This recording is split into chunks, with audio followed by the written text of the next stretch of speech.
দফা কর্মসূচি যতদিন পর্যন্ত এই সরকার বাস্তবায়ন না করবে বাংলাদেশের মাটিতে কোন নির্বাচন হবে না, হতে দেওয়া সারা কোন ষড়যন্ত্রমূলক একটি পাতানো নির্বাচনের মাধ্যমে ক্ষমতায় আসার দুঃস্বপ্ন দেখছেন।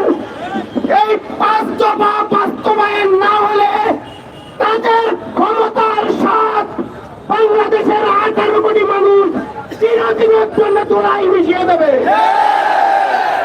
আমরা সরকারকে স্পষ্ট বলতে চাই, আমাদের চূড়ান্ত কর্মসূচি দেওয়ার আগে অবিলম্বে 5 দফা কর্মসূচি মেনে নিয়ে ফেব্রুয়ারিতে জাতীয় নির্বাচন দিতে হবে।